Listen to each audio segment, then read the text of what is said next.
Hello YouTube, my name is Mark, and this is going to be the inaugural video for my new channel, 40K Orks. I'm a passionate 40K Ork player. I love everything Orky. And I figured I'd start off my new channel by making a video going over my army list and my tactics I'm going to be using in the Ardboy semifinals coming up on October 11th. I'm going to be playing in Tacoma, Washington, and hope to see you there and get some good competition in. I was going to be with a webcam, so bear with me. Well, here's my army, all laid out.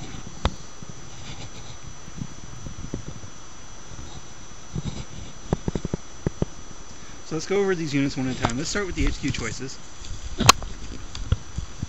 These are my HQ choices. The first one, of course, being Gazgul Thraka. The Gazgul Thraka model was actually my prize I took for second place in the first round, because I didn't have one. And I replaced I'm using him instead of a biker boss for my next round. And over here we have a big mech spouting custom force field and a Burna, which of course you can't buy, so I can make my own. Gazgul, of course, is just a beast, especially with the guaranteed 6-inch fleet move. So, and I've tried him once or twice so far, and it's just outstanding for a character.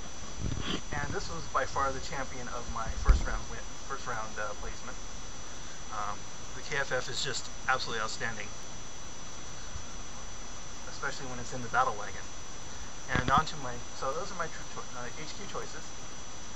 For my troop choices, I'm going to be running 3 mobs of 12 in trucks. 2 of them are just regular boys in trucks. And the third unit is going to be Ardboys with the 4+ armor save in a truck. All, of course, of knobs with boss poles and power claws. And as a side note, this unit right here is entirely Blackreach models. The knob is a plastic Blackreach knob with the PK from the boys brew. And here are my two main troop choices: 2 30-boy units. One with Sluggus, knob with PK and boss pole.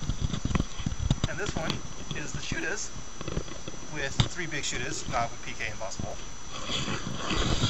And they basically foot slog it on either side of the battle wagon underneath the custom force field. My last troop choice is by far the deadliest. That would be my unit of 9 knobs. In this unit of 9 knobs, I have Painboy, the War Banner, and 2 Power Claws, 1 Combo Scorcher, and 2 Big Choppas. And they ride in my battle wagon. Here's my scratch-built battle wagon. The battle wagon has a Death Roller, cannon, 2 big shooters, red paint, rot riggers, and armor plates.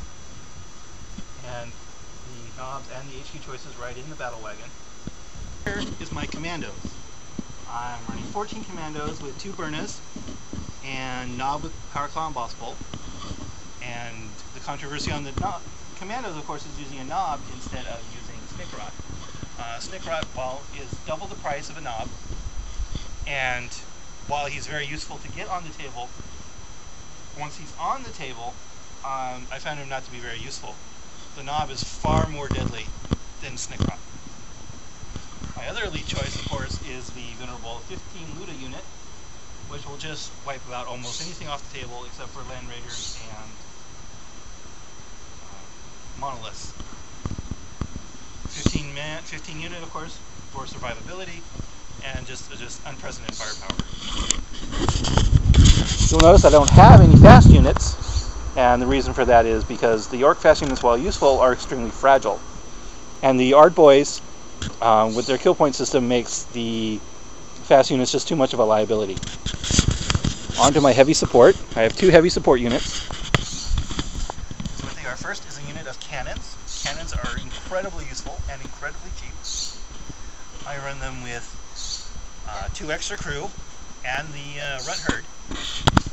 Most people will say the Runt Herd is a waste of 10 points, but I find the extra leadership has actually been very useful. As is a common trick, especially when playing Eldar, that they will tank shock the cannons, and if you're only running Grots, they'll run off the table at leadership 5. And 3 ammo runts, which I'm probably going to replace with something more interesting if I have time. My last unit is my looted wagon with a boom gun and arc case. Surprisingly, this tank, it survived all 3 games in the first round because my opponents were far too busy with my other units to worry about this tank.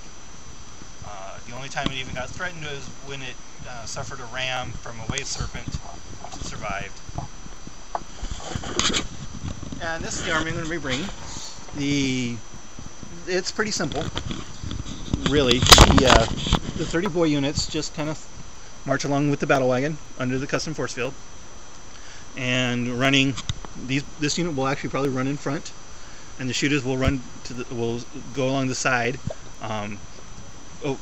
shooting as much as possible. Since this unit is only pistols, it really doesn't need to shoot. The trucks, though, are incredibly flexible. In my first round games, I used the 2 regular truck boys, these 2 units here, as counter assault units. They actually hid behind the battle wagon, and being the 3rd edition trucks, they can actually hide. It's almost cheating. It's so good. They were there to deal with deep striking and outflanking units, and in that role they were absolutely fantastic. The truck is just so fast that even without a war move, I can still do a 20-inch assault move without any problems. And I always have the big shooters for fire support in addition to the boys. This is my Arc Boys unit is sacrificial. It is what I throw at my biggest threat as soon as possible. Something like war walkers with scatter lasers, or heavy bolter units, something like that. Something that needs to die.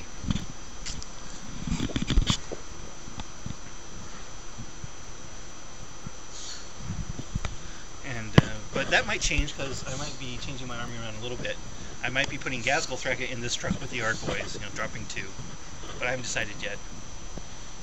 For now, I'm planning on putting them all in the battle wagon and running up that way, keeping Gazgul with the knobs. That way Gazgul gets the +1 weapon skill from the War Banner and Feel No Pain.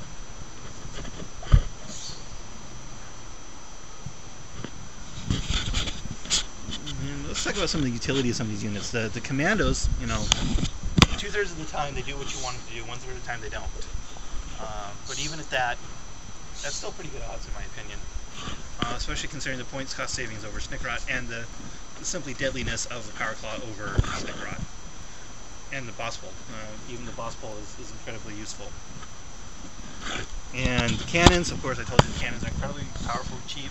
They're basically missile launchers with BS3 instead of the normal Ork BS2. So you can either strength 8 or strength 4 templates.